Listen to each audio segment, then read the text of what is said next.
भारत देश के राष्ट्रपति आदरणीय प्रणब मुखर्जी जी, उपराष्ट्रपति आदरणीय नरेंद्र मोदी, लोकसभा अध्यक्षा श्रीमती सुमित्रा महाजन, भारत के पूर्व प्रधानमंत्री डॉक्टर मनमोहन सिंह जी,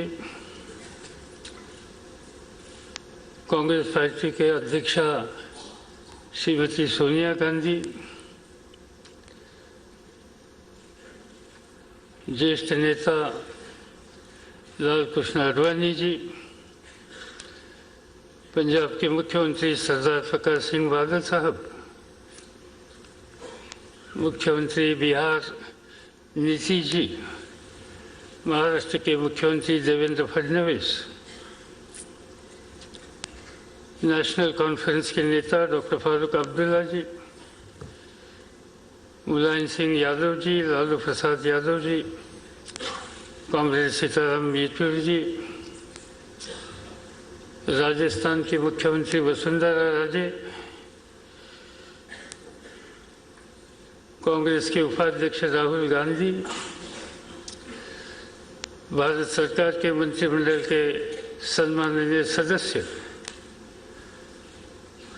संसद के सदस्यगण, विधानसभा के सदस्यगण और देश के सभी राज्यों से आए हुए सम्माननीय अतिथिगण, बहनों और भाइयों, आज का दिन मेरे लिए एक सौभाग्य का दिन है।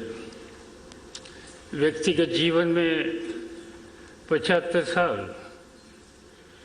और राजनीतिक जीवन में 55 साल और संसदीय जीवन में 1 साल के बाद 50 साल हो गए।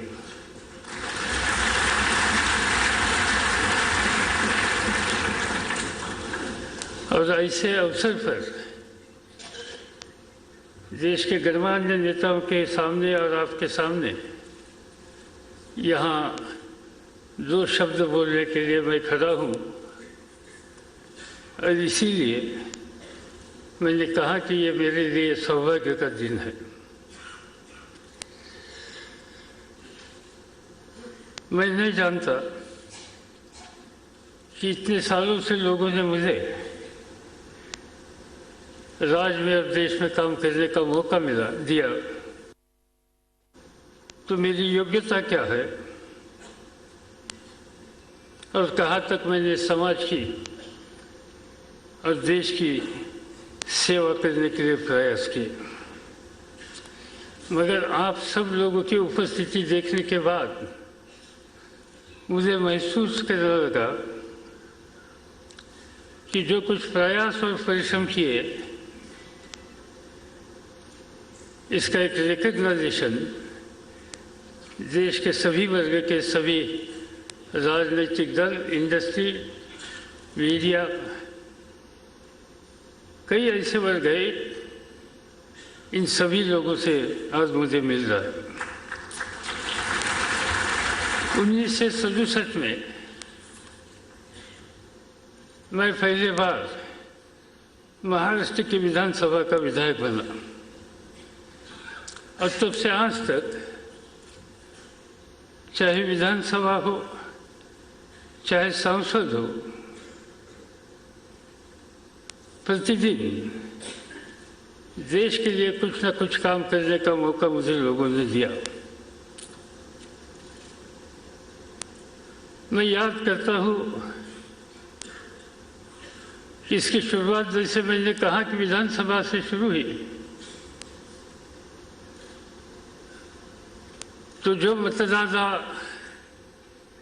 जिन्होंने मुझे पहले बार विधानसभा में भेजा, वही मतदाता चाहे बारामती के हो, चाहे मारा क्षेत्र के हो,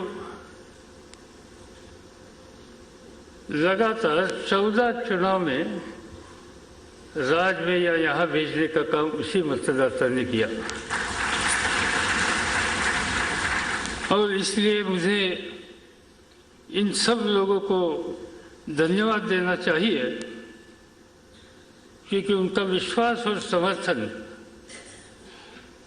मेरे लिए एक अपूर्व उपलब्धि है।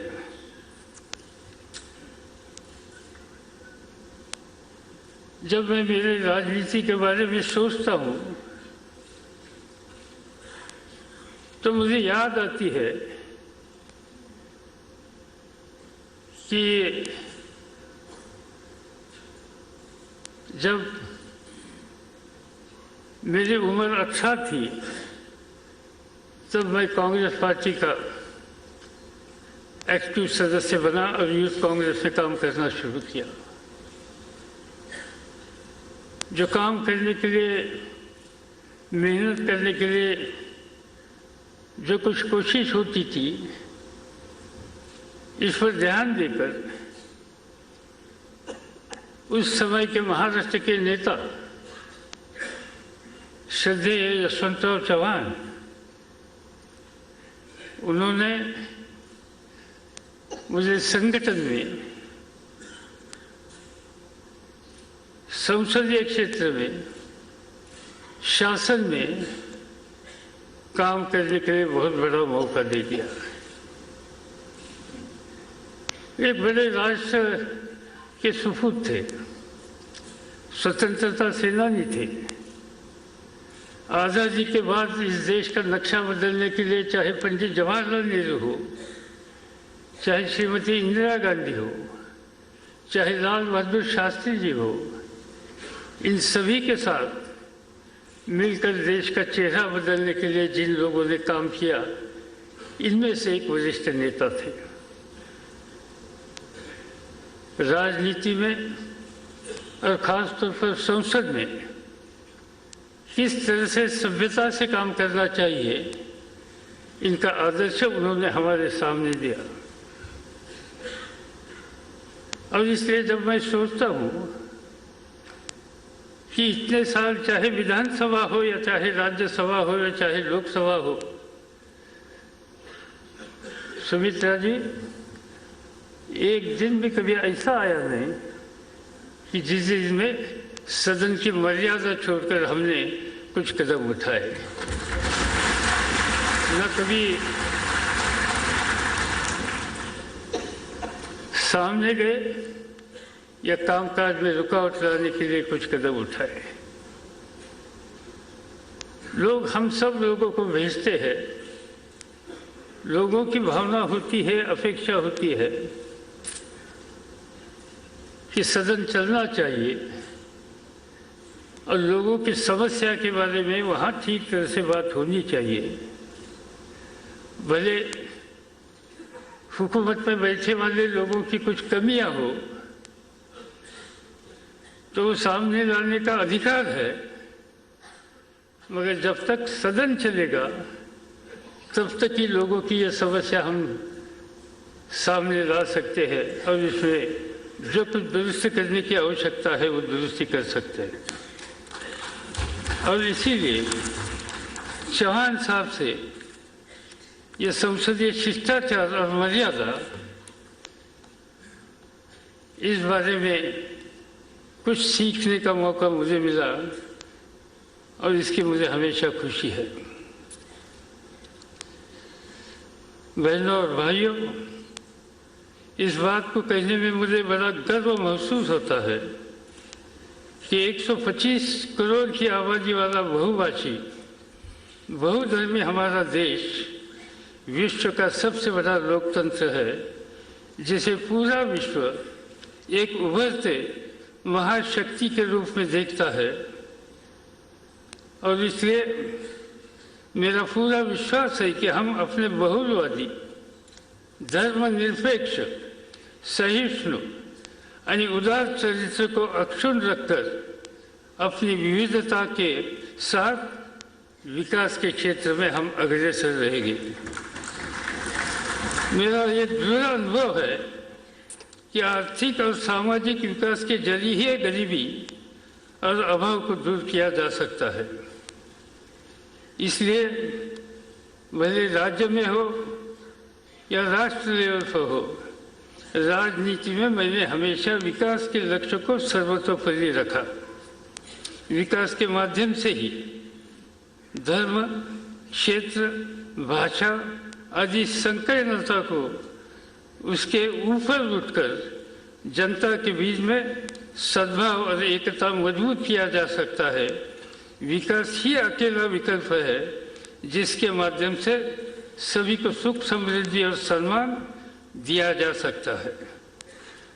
मेरे जीवन के कई साल किसानों की समस्या पर ध्यान देने के लिए गए और मुझे खुशी है और मुझे एक बात की याद है कि 2004 में डॉक्टर मनमोहन सिंह जी के नेतृत्व में जब मुझे कृषि क्षेत्र में काम करने का मौका मिला तो एक 8 या 10 दिन के बाद डॉक्टर साहब मुझसे थोड़े नाराज हो गए और उन्होंने मुझे कहा कि अनाज की स्थिति के बारे में आपका ठीक तरह से ध्यान नहीं है, अपनी स्टॉक की पोजीशन अच्छी नहीं है, अभी तक आपने इंपोर्ट करने के लिए कदम क्यों नहीं उठाए। मुझे मालूम था कि इंपोर्ट करने की आवश्यकता थी, मगर मेरा मन तैयार नहीं होता था इंपोर्ट करने के लिए, स्वाक्षरी करने के लिए। मुझे दुख होता था कि इतना बड़ा देश, खेती के क्षेत्र में मेहनत करने वाला किसान, और ऐसी स्थिति में हमें आयात करने के लिए कदम उठाते हैं, ये स्थिति ठीक नहीं है। और इसलिए ध्यान दे दिया देश के किसानों का, और जो कोई साइंटिफिक कम्युनिटी है उन्होंने बहुत बड़ा योगदान दिया। इन सभी का आप और मैं आभारी हूँ कि आज ये देश न खाली देश के अनाज की या भूख की समस्या हल करने के लिए कामयाब हो गया, मगर दुनिया का एक अच्छा एक्सपोर्टर बन गया। 2 साल पहले चावल का एक्सपोर्ट करने वाला देश का दुनिया का सबसे बड़ा देश भारत बना। गेहूँ, चीनी और कपास इसकी निर्यात करने वाला दुनिया का 2 क्रमांक का देश भारत बन गया। ये सब उपलब्धि थी। इस मिट्टी पर ध्यान देने वाला किसान की मेहनत और पसीना से इस देश में हो गई, और इसलिए मुझे इस बात का बड़ा संतोष है।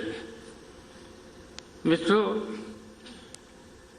मेरे जीवन में 75 वर्ष के पड़ाव में मुझे मेरे माता और पिता की याद आती है। मेरे पिताजी सहकारिता में काम करने वाले एक व्यक्ति थे। मेरी माँ, बहुत से लोगों को मालूम नहीं, स्वतंत्रता आंदोलन से पहले पूना डिस्ट्रिक्ट की पंचायत में कांग्रेस के तरफ से 1935 में चुनकर आने वाली पहली महिला थी, और उन्होंने एक ही काम किया कि हमारी नई पीढ़ी कैसी शिक्षित हो सकती है, और इसलिए उन्होंने शिक्षा के क्षेत्र में ज़्यादा ध्यान दिया, और आखिर तक शिक्षा के क्षेत्र में जो कुछ कर सकते हैं इसके लिए उन्होंने योगदान दे दिया।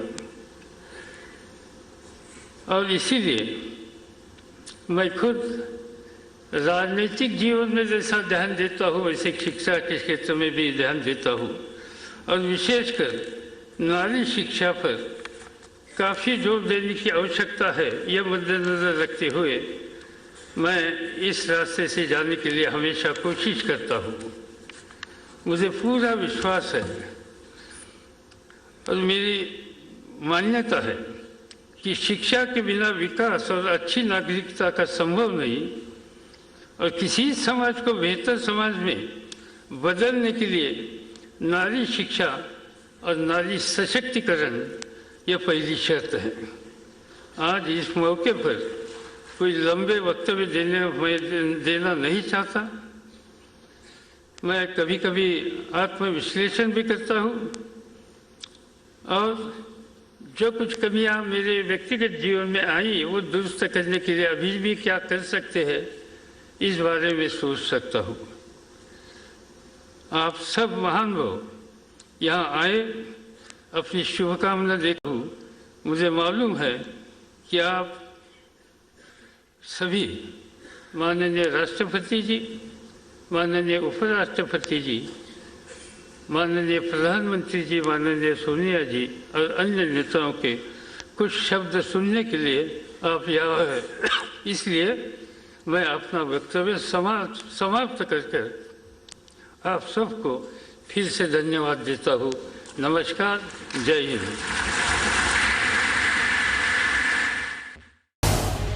झी 24 तास रहा एक पाऊल पुढे।